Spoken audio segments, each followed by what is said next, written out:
You're about to hear a favorite from the Faith Middleton Food Schmooze archive. This show originally aired March 7th, 2019.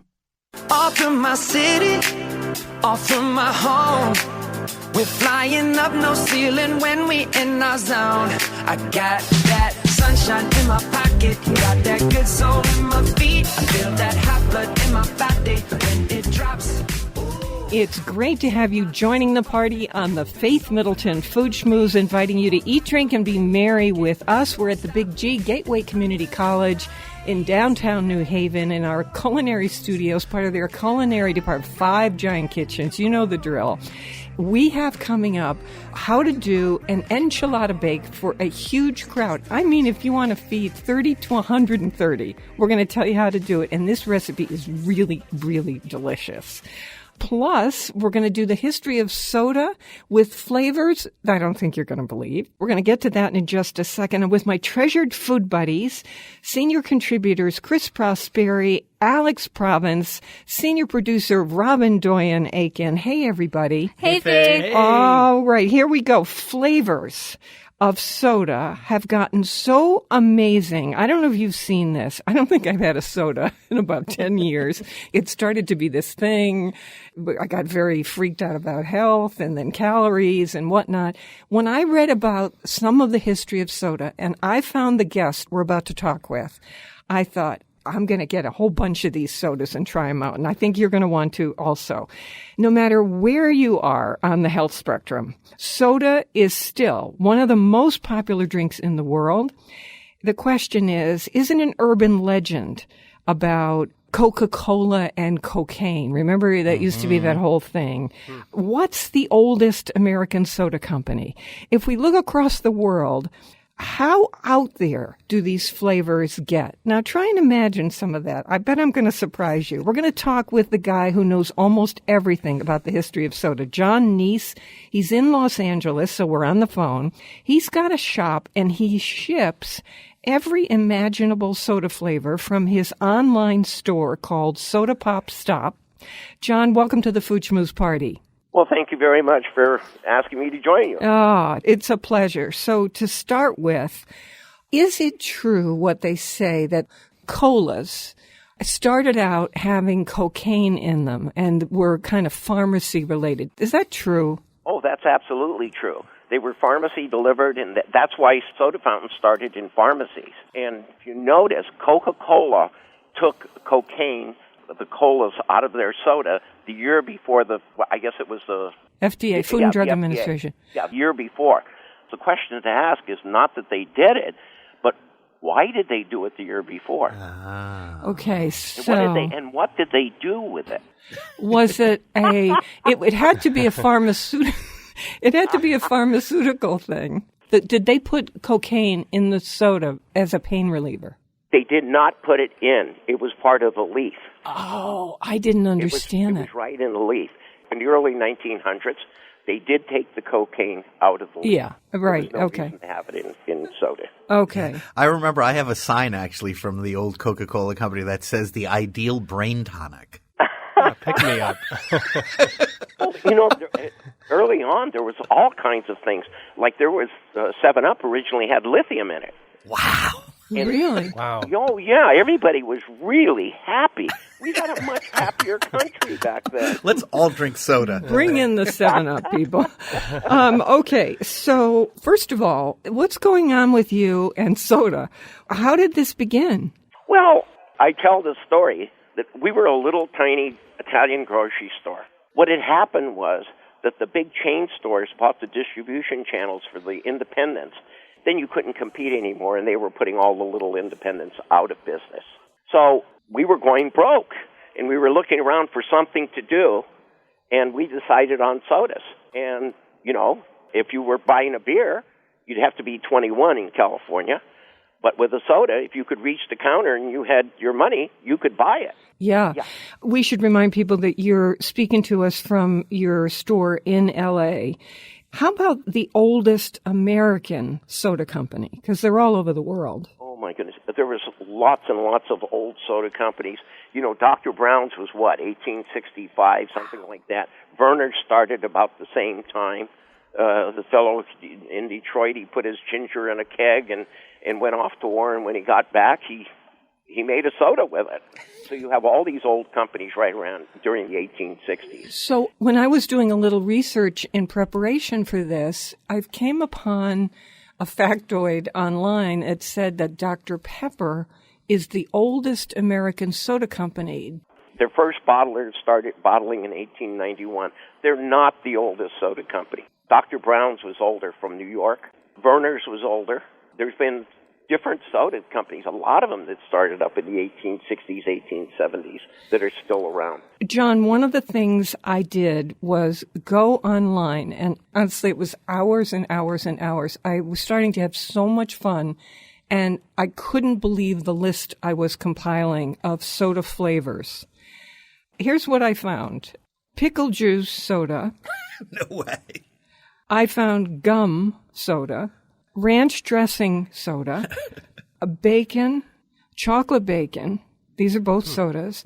There's a sweet corn soda, peanut butter and jelly soda, a lavender soda, onion soda, curry, cucumber, banana, milk soda, buffalo wing soda, a key lime pie, and my favorite of all time is poutine. Ooh. I can't believe that there is a poutine soda. I can't even imagine what flavors they're putting in there. That's French fries and gravy? And cheese Normally, curds. but how would they make that? John, do these flavors surprise you? No, they don't surprise me, but bacon and things like that, you'll buy them like one time, and you'll say, okay, I tasted it, that's enough. Old flavors, old American flavors like a spruce beer, the cucumber. As a matter of fact, that cucumber soda that you're talking about, it started here. It was called Mr. Q. We had it for 5 years before anybody knew what it was. They put it in the Soda of the Year competition, and it beat out Coca-Cola Sprite Green. That one is absolutely delicious. The first really marketable cucumber soda in the United States. And Illy's from Romania. He calls me. He says, "You've got to carry my sodas. I'm from Romania. We still know how to press the rose petals." And I tasted them, and I said, oh, my goodness, the people in the United States have never tasted anything like this. They're absolutely delicious. This is John Neese. I call him the Soda King. He's in Los Angeles. He has a shop there. But in terms of us being where we are in this side of the country, I would suggest that you check him out online. He has an online store where you can try these things, order them and try them. And it's called Soda Pop Stop. How many sodas do you carry in your store? Well, right now we carry about 750. Oh, my God. Different types. Oh, yeah. And our sodas are from independent bottlers, and about, I would say, 97% of them are cane sugar. You know, Oh, that's very, cool. I will tell you, you drink a cane sugar soda, and it pops. You drink a corn syrup one, and it's kind of dull. Mexican Coke, what do they use to sweeten it with? Cane sugar. No, they don't. Only if you go to Mexico and buy it in Mexico. The United States government sued the Mexican government over the right to import corn syrup into Mexico. And Mexico doesn't use corn syrup. They use cane sugar coming out of Chiapas. That's what they use. Anyway, we won. The United States won. So we can now import corn syrup into Mexico, but it all goes to the enterprise zones where Coke and Pepsi are located. They bottle, and then they ship it back. Now, what they're doing, I have not had this tested, I will tell you, but I have a very good idea of what's going on. They're making an invert sugar, and they may use some cane sugar in it, but the other 40% will be something like glucose. If you notice, Pepsi-Cola cans and all of the major brands, they just say sugar now. They no longer have a reference to corn syrup. And that was because there was a case here in Los Angeles. There was a lawsuit about 2 years ago, and it never went to trial. It was settled, and everything was sealed. What they decided on was sugar is now a generic term for any kind of a sweetener. No kidding. Wow. So it's still corn syrup. Wow. Yeah. So This it doesn't is matter interesting. what you're looking for. If it doesn't say 100% cane sugar, it's not. Let's repeat why that's important to you. You say the flavor is better if it's cane sugar. not only is it better, but it's better for you. You know, everything that the doctors are talking about as far as sugar not being good for you, that was the major brands that they've tested. And all the major brands, USC did the study, University of Southern California did the study, and what they were really talking about was invert sugar. Invert sugar could be cane sugar and glucose, or it could be corn syrup and glucose. If it's from corporate, it is corn syrup. They're going to make it as cheap as they can. And that's the one that causes all the problems. If you're using cane sugar, it gives you a little boost, your body spends it, and your body recognizes what the product is. Uh-huh. So you carry 750 sodas, around that number. I was flabbergasted to see all these flavors. Do you have one that you just never tire of? Well, I'm really partial to mint. There's a brand out there, it's called Plantation Style Mint Julep. Whenever I want a sunny day, I have one of those. I like mint, though. I saw a bottle that had a sickle on it, and it says Lenin, as in it's Russia. Lemonade. It's good. It's a red lemonade, and it'll turn your tongue red. I mean, but he also makes a black lemonade, and it'll turn your tongue black. It'll turn your urine black. Whatever color you want, you can do it. I mean, we have them. You do. Sounds healthy. With those. Around here, we have one that's called white birch. That's in New England. I never had it until I came to Connecticut. But there's all different kinds of birch beers. And a white birch, it's normally clear. There's another brand back there called Big Bear that comes in a can that's pretty good also. I mean, I've seen it back there. I haven't seen it anywhere else. You might get a red birch. You might get an original birch. And they could be very different. They could be everything from very mild with that root beer taste all the way to very bitey with a root beer taste.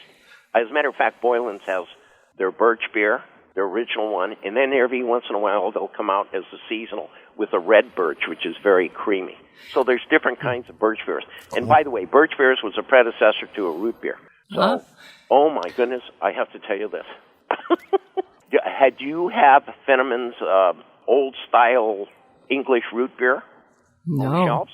Well, when they arrive, make sure you try it. Everybody who's old enough to remember Hires root beer, try it. Number one, root beer is only made in the United States. Everything else around the world is not a root beer. It's a sarsaparilla. Well, they make this old-style English root beer. That's how it's labeled.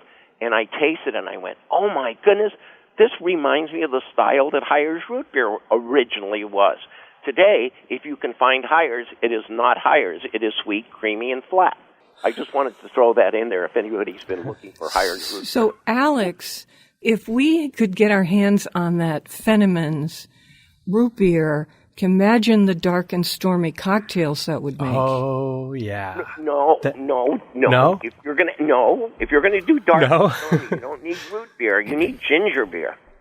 Well, I'm thinking, though, that it would be a really interesting alternative to ginger beer. We make them with ginger beer all the time. This would be kind of interesting. Okay. We're inventing. Yeah, we'd like to do that. Okay. Wait till you see our soda. Okay. I'm wondering if you do soda tastings the way that if you went into a wine shop, you would have a wine tasting. Can people sample these 700-plus sodas? It's something that we don't do every year. We do it every once in a while. This is John Neese, and he has a shop in L.A., and since we're where we are, I'm letting you know that he has an online store where you can just order about every imaginable kind of soda. He has 750 in the store, and it's online at Soda Pop Stop. John, I want to do something. I'd like to invite people who are listening right now to us to get on Facebook with us and tell us what soda you remember, or if you have an unusual one, or maybe you even make your own at home. We'd love to know about that, because think of what you can do when you hear this list I've been talking about. Pickle juice, gum, ranch dressing soda, buffalo wing soda, and on, even a poutine soda. So what are you doing? That's Faith Middleton Food Schmooze on Facebook. We'd love to hear from you, and we'll talk back and forth, because I remember something called checkerberry. You might remember that, too. That's for Connecticut people. John Neese, thank you so much for being on the Food Schmooze with us. Oh, you're very welcome, and thank you for asking me to join you. Thank you, Soda King. Take care. Don't forget, we're going to talk with you about our enchilada bake, how to do this and to feed a crowd, whether it's 30 or 130. I'm serious. We're going to tell you how to do that big an enchilada bake. More mouth-watering conversation and fun ahead on the Faith Middleton Food Schmooze, and I hope you will make a charitable contribution to feed the hungry. We're online now at foodschmooze.org, and we'll be right back. Life hands you lemons, then sell lemonade. It's the choice we made. So I'm gonna sell soda pop. I'm gonna sell soda pop. I'm gonna sell soda pop. I'm gonna sell soda pop. Soda, a Yoda, about you up.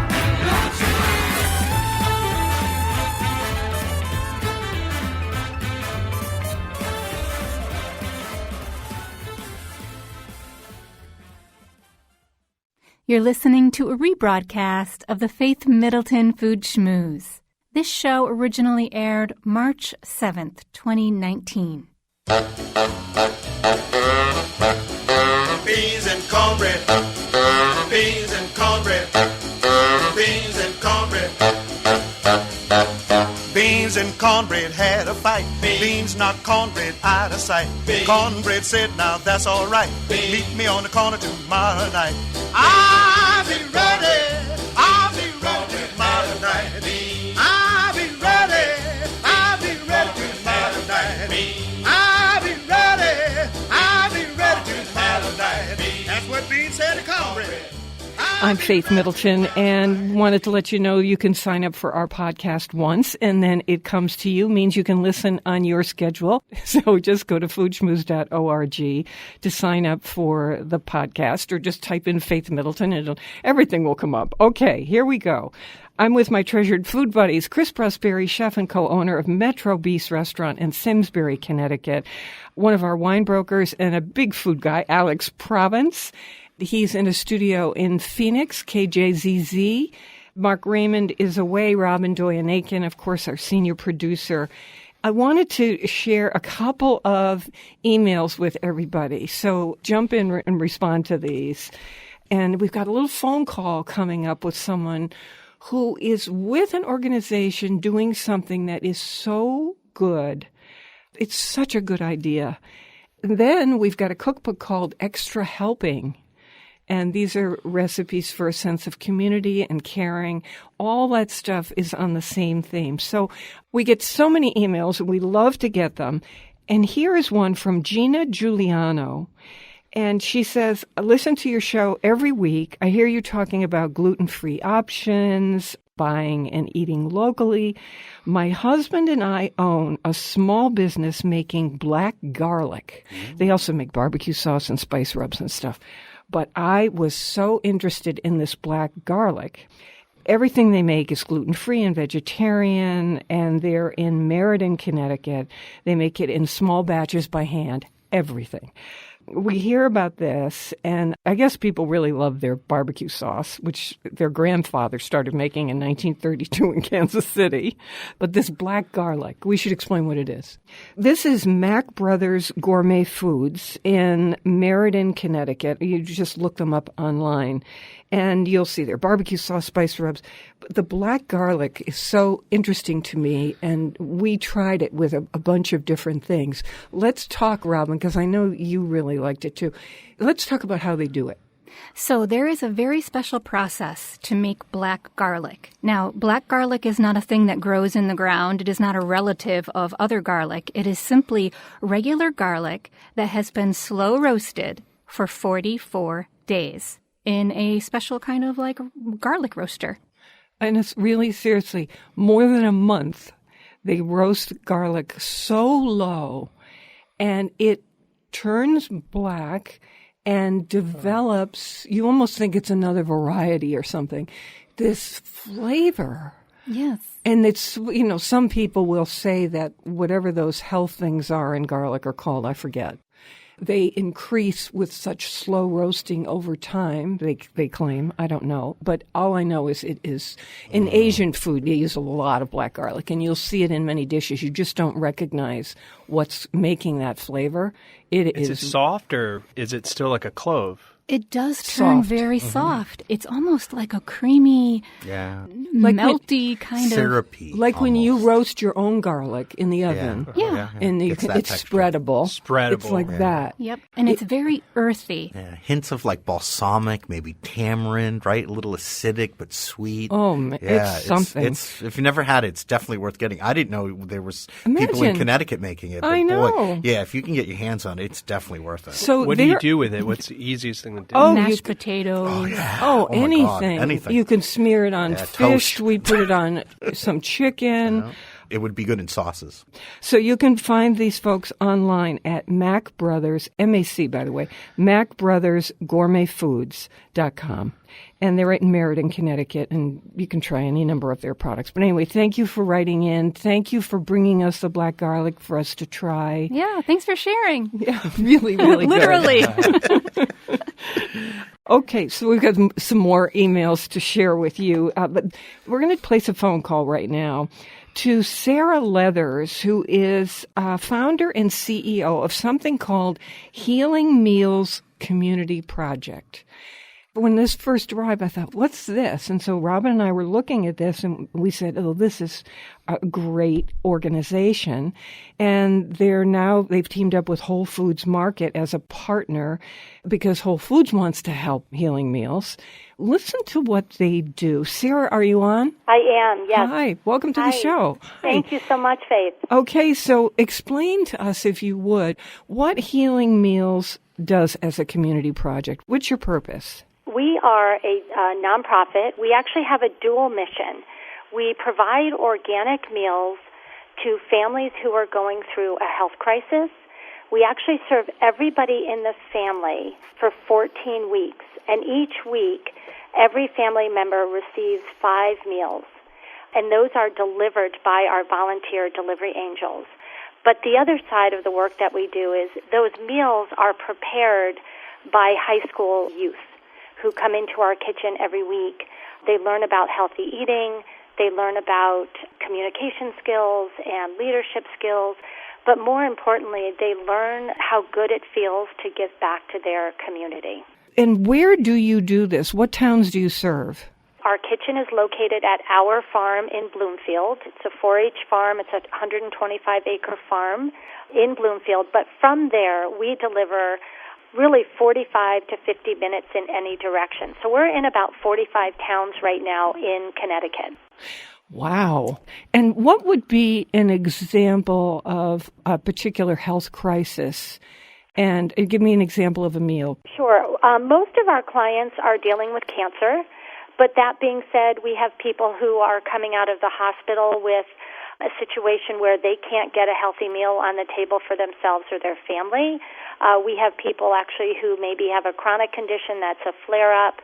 And a typical menu for the week could be lemon herb chicken with roasted vegetables, fish Santa Cruz, frittata, Thai noodle, sweet potato noodles. We're 100% gluten-free, corn-free, soy-free, and dairy-free. Yeah. And a lot of our produce during the growing season, we're supported by Holcomb Farm. So we have a small garden at the farm where we are. So we try and work locally as much as possible. So Sarah, when you said most of your clients are, just by the numbers, are going to be people who have cancer of, some kind. Yes. You must have to, your staff must have to get to know what all the food challenges are for people, depending on what kind of treatment they're getting, right? Because their taste buds are off, or they're nauseous or something. Right. So one of the things we do every week, along with the meals, is we send a quart of our immune broth, and that is made up of all organic vegetables and aptogenic herbs that are known for helping to build the immune system. Yeah, I have this right here. Yes. The thing, and it's, let me see, what's in here is juniper berries, peppercorns, bay leaf, wild kombu, some kind of root. Codonopsis. Codonopsis and root. Astragalus root, yes. Yeah. Turmeric root. Yes. Carrots, onions, celery, garlic, parsley, and sweet potato, all in here to make this immune broth. Wonderful. Okay, I just want to tell folks where you are. We just are crazy about what you're doing. Thank you. And it's very nice that Whole Foods is supporting you. Yes, they're taking 5 of our recipes. They're making them in their stores, and they have them in their prepared food deli area as well as packaged. And we are getting a percentage of sales of any of those products of ours. For every pound of your stuff, they give you $1. Correct. Yeah, okay. Good luck. I really hope you do well. Yeah. Thank you so much. Thank you, I'm sure, to any organizations or individuals who are supporting you. They're online, by the way, at healingmealsproject.org. Thank you, Sarah. Sarah Leathers, founder and CEO. Faith, thank you very much. You're welcome. That's awesome. I'm going to look for their stuff in the supermarket I too, know. right? And not only that, but I'm going to look for them in general, this project that they're doing. Okay, one more email that I wanted you to hear. This is from a woman, second time she's writing, Catherine Goodrich. And she's writing to us from Italy, and she says, my dog and I were chugging up the hill to a place called Bellisgardo. This is just above Florence. And I had to catch my breath when I heard you read out my email on the Food Schmooze. Thank you. But she said, when I heard what I was saying, I thought, I'm in Italy surrounded by all this great food and wine, and I'm telling people how to get rid of plastic in their kitchens. She said, what am I thinking? So she writes and she says, I've decided to follow up with this short note about the most authentic, cheapest, nutritious, filling street food in Florence. And it's the, let me see if I'm going to slaughter this, so forgive me. It's called the Panino al Lampredotto. Wow, what is it? I'm sorry for the pronunciation. Maybe you know it, she says. No, I don't. If you're at all squeamish, don't read on. I know that you're game for anything on the show, even organ meat. So here's the deal. Lampredotto is the 4th stomach chamber of a cow. And she says it's a very unusual looking piece of meat, but by the time the person preparing it is done, it's truly finger licking good.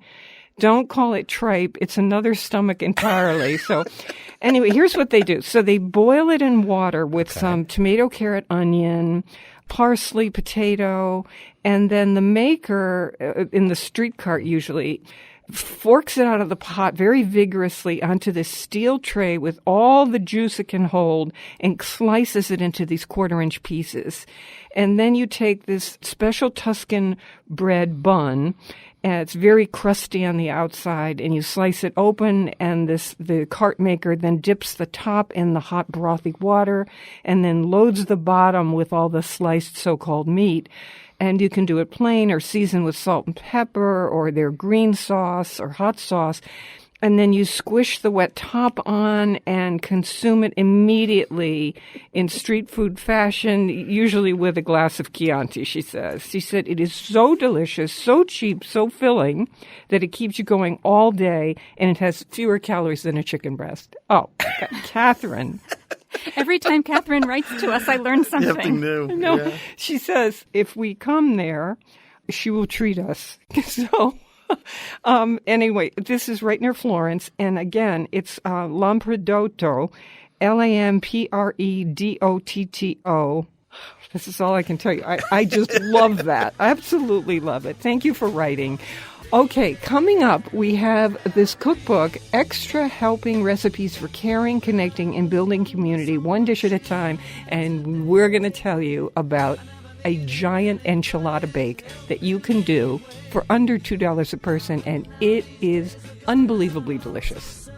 We love the local. Please support your local food growers and food makers, and we'll be right back. Help me if you can, I'm feeling down, and I do appreciate you being around. Help me get my feet back on the ground. Won't you please?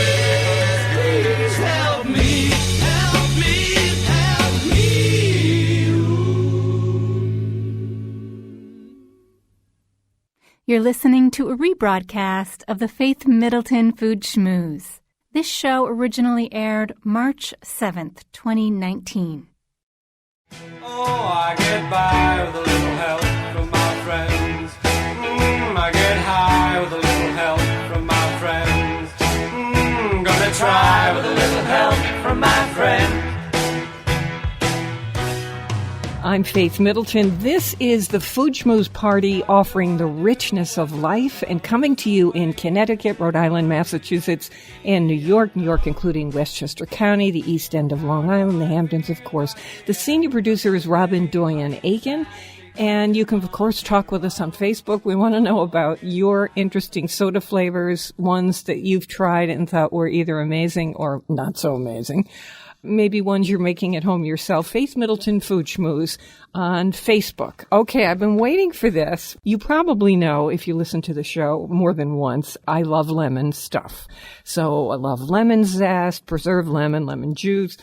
And I kept laughing when I was reading this cookbook, which I appreciated very, very much.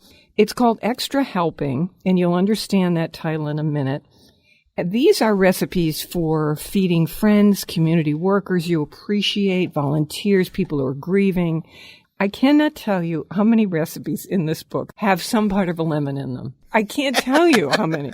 And I burst out laughing. The author, Janet Reich Elsbach, is our guest. She lives in Massachusetts, graduated from Stanford University, has a master's in education from NYU, teaches writing to adults with developmental disabilities. I just like that bio. That's why I put this in. And her blog of recipes for what I say, messy lives is called A Raisin and a Porpoise. Janet, welcome to the Food Schmooze Party. Thank you so much, Faith, and thank you for that great introduction, which is making me laugh. I was speaking with someone the other day, and we agreed that it probably should just be called the Book of Lemons, because I'm also a big believer, obviously, in the power of the lemon. Yeah, I'm with you 100%. And then I started, if there was not lemon in something, I thought, how could we introduce lemon into this thing? How can we get a little lemon involved? Well, we made something from the book. By we, I mean Chris Prosperi. We want to talk about that with you in just a second, but what made you turn to this idea? The topic appeals to me because I think we live in a time where there's so much division and so much isolation and so much paralysis around what is the right thing to do. And for me, food is the one universal. Whether it's a difficult experience or an illness or just a weekday, you ate something. So it's a very natural way for people to reach towards each other. And I dip around into various cultures intentionally because I think it's a very simple and accessible way for people to develop compassion across all kinds of lines. If you're eating the comfort food of another country, you're developing a really innate sense of what life is like there and how it compares to your own. As we get into some of these recipes, all of us feel compelled to call up people who are in some situation. And if it's a difficult one, to say, what can I do? Which really puts the onus on that person, because the last thing they want to think about is prioritizing what you can do for them. So there's this idea of just bringing food. The worst case scenario would be that you bring something that someone can't eat. That, to me, that's the worst thing I can think of that could happen when you make food for somebody else. And even then, you've demonstrated to the recipient that you were thinking about them for the whole time, that it took you to think of what you were going to make and go to the grocery store and go to your house and put it together and pack it up and bring it over to them. Odds are pretty good they'll be able to find someone who can eat whatever it is. Let's start with, and thanks for letting us put these 3 recipes on our website, foodschmooze.org. This wild rice soup, I thought, well, that's comforting. And, wild rice is good for you, and there's something chewy in there, so you feel comforted and filled up. This serves 4 to 6 people, but some olive oil, onion, salt, leek, garlic, cumin, coriander, carrots, potatoes, the wild rice, vegetable broth or chicken broth. You could put in broccoli rabe or kale or some other kind of greens. And you make these little meatballs or unmeatballs for the vegetarian people. But that would be a nice thing to bring to somebody's house who needs feeding for any particular reason? Yeah, I love that soup because I find food for grieving people, it's a very particular kind of thing you want to offer. And I know from personal experience, you're not necessarily interested in eating. So something needs to be enticing, but it shouldn't be so luxurious or so fancy that it's kind of off-putting. Pleasure is a little bit uncomfortable in those situations. So the soup has just about everything you need to keep a person going. It has, like you said, it has the sort of health-giving whole grain properties of the rice and some greens, and it's warm and it's soothing, and it seems to me like it's just interesting enough to entice somebody to eat without putting them off. Mm-hmm. That's interesting. There's the recipe I'd mentioned, which is the great big enchilada-ish bake. It's just a terrific, tasty recipe, and you say that you can scale this for 140 people and do it for under $200. It's like $1.40 a person. It's so little. When you tasted this, would you have said that this was an inexpensive dish? No. It has a luxury kind of, I loved right? it. Yeah, and you went back for more. I had 2 giant helpings. So you do this. Only 10 more to go. Yeah, this basic and don't put it past me. This basic enchilada thing, and then the filling. This serves 20, and by the way, you can freeze a whole bunch of this. Yeah, okay. And I would make a big batch of this because you're going to love it. You get some things together. First, you need some buttermilk and some eggs, tortilla chips and some cheese, and the round corn tortillas. Have that ready, and then you move on to making your filling. And the filling comes together really quick once you have your ingredients done. It's drained beans. I used pinto beans. Ground beef or turkey. I used beef.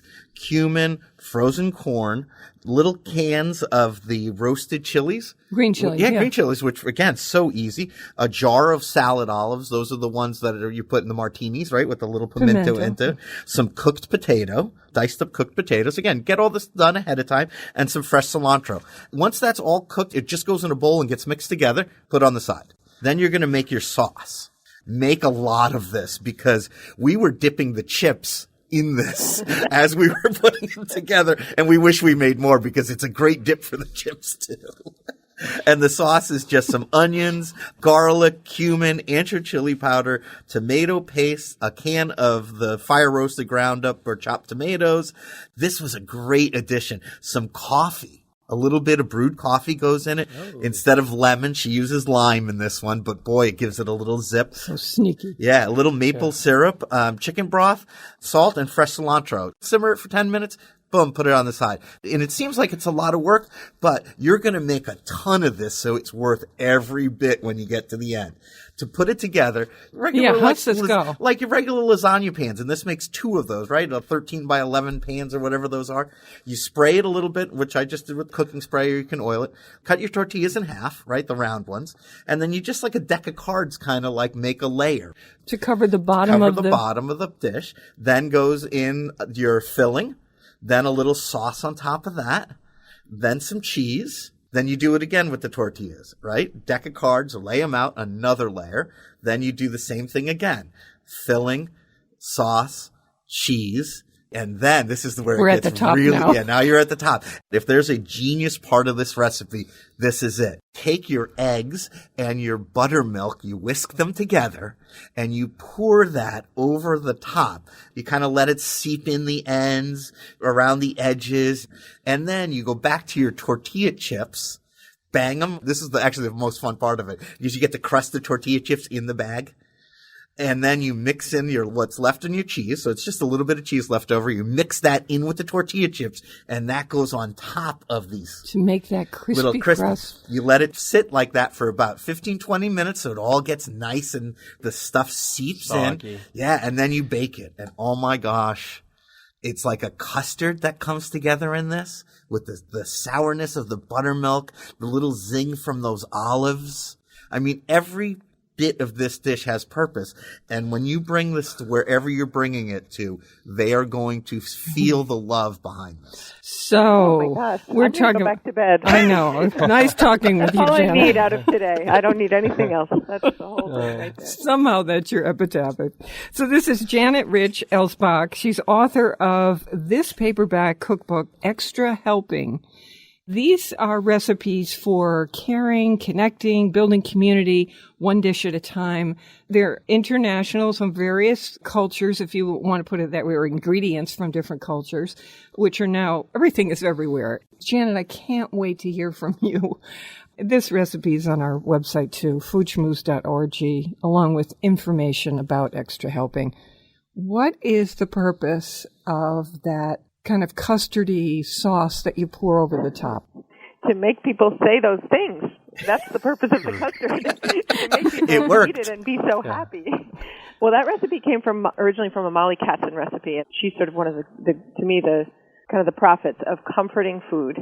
The custard is to make it really delicious, and it's a little bit unusual to find it in a dish like that, and it's, as Chris was saying, it's tangy and satisfying and kind of soothing at the same time. What would happen if you didn't put that in? It would be missing the hug that you get from the dish.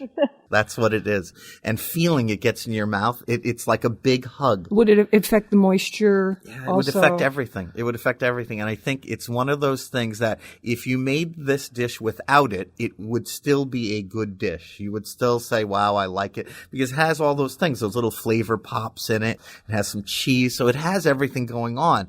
But that just pushes it over the top. Does it look percolate curious. all the way to the bottom? Yeah, or because it does. Yeah, because so you glues let it all together. Yeah, so you let it sit for 20 minutes, and it sort of soaks up into everything. That's reminding me, too, one of the other purposes of it is it kind of transforms the tortillas. I think a lot of times a dish like this is made with cornbread, and tortillas are much simpler to work with. It's a whole other step you don't have to do to make a cornbread batter. But the tortillas sitting in that buttermilk mixture kind of transform into something that's not quite recognizable as a corn tortilla, but gives it that kind of quality, that kind of... So this one serves 20.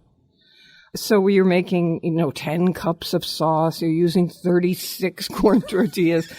But the point is also that you can freeze this, the whole thing or some portion of it, correct? Right. I scaled it up so I could make it part of what I offer at the community suppers where I cook. But it's just as applicable to make 4 little pans and tuck them into the freezer, and then sometime when somebody needs a meal and you need to provide it, and that person could be you can just pull it out of the freezer and have it be ready. Yeah, make more and freeze it. I'm going to do that. It's a great potluck recipe, too, because it's great hot, but it doesn't mind having cooled off a little bit. It's still great. So we're seeing this thing happen with more cookbooks. Julia Turshen, who's been on our show a bunch, I know did the foreword for your book. And she did a book, as you know, about helping your political crowd and feeding them and this whole thing.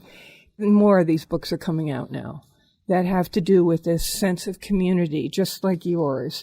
What do you think's going on, Janet? In response to the isolation and opposition and division that's going on in the country, there's this groundswell of opposite energy where people are going, well, how can we knit this back up? And food is the simplest way to do that. In terms of the basic human experience, it's the easiest way to access people. There's that aspect of it, and then there's the ways in which you can weave culture in through what you're offering. You're not only breaking bread with someone, but maybe you're introducing them to the food of your culture, or you're introducing yourself to the food of theirs, and it's a very approachable, accessible, comfortable language for people to speak. Everybody gets hungry. Everybody needs something to eat. Everyone remembers what they were fed when they were children. Everybody has something they like to eat. It's a very natural way to bring people together. We see this happening in restaurants a lot, where staff, often from different parts of the world, all these various places beyond the United States, and there are these staff meals that chefs put out, and sometimes the staff in the restaurant takes a turn at cooking the meal, and I can't tell you how many chefs that I know have had staff cook something from his or her culture, and the chef says, oh, this is delicious. Let's make this. Let's put this on the menu. Chris, this has happened to you. We make the best rice from Yemen because we have a couple employees from Yemen, and the rice dishes they make, the love coming out of the food. So you're speaking right to my heart there. Yeah. My niece has just taken a job in Yemen and moved there for 2 years. Wow. And I'm getting all these stories are all about food and how food is kind of the currency of how it's a very international staff, so how they all approach each other is in the kitchen. Well, here's one from Aztec culture. So this is Mexican. And this will serve 4 to 6 people. You call this a hot drink of substance.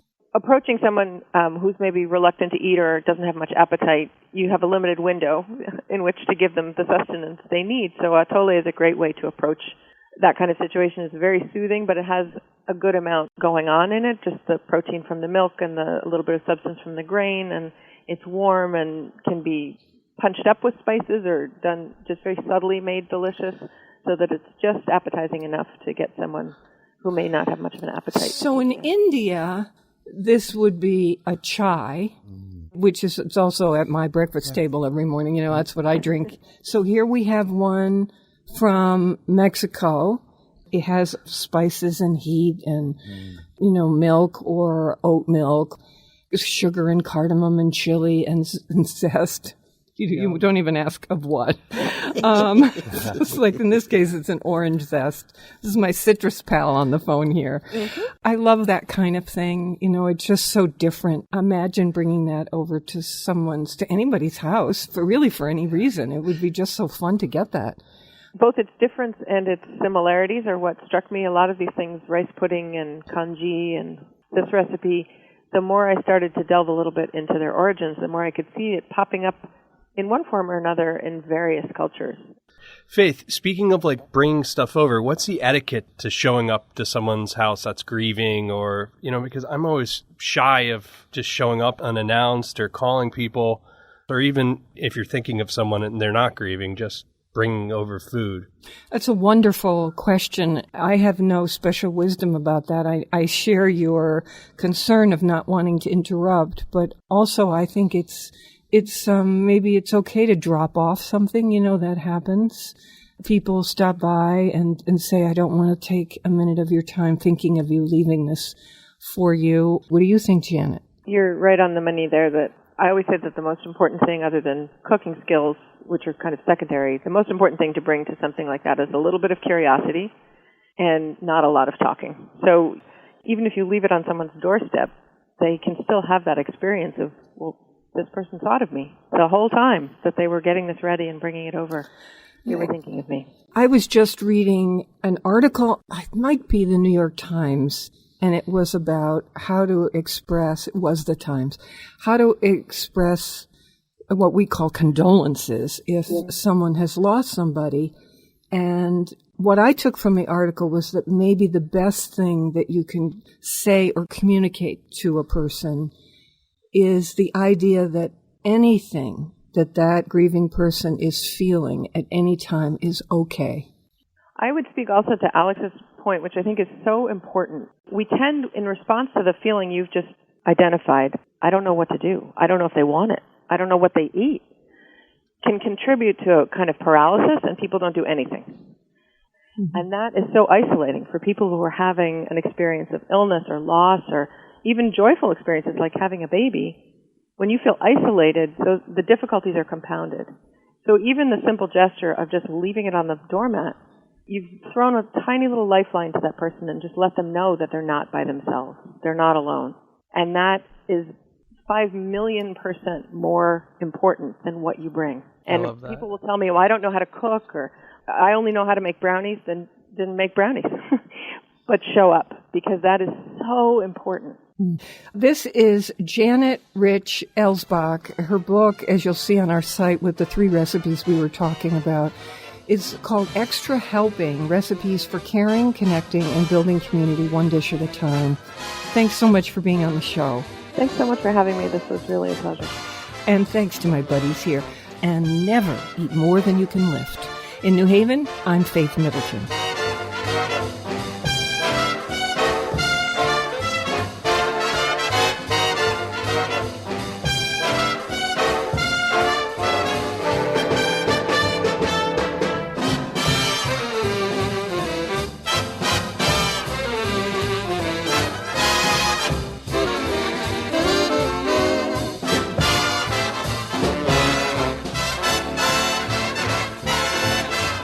Everybody eats when they come to my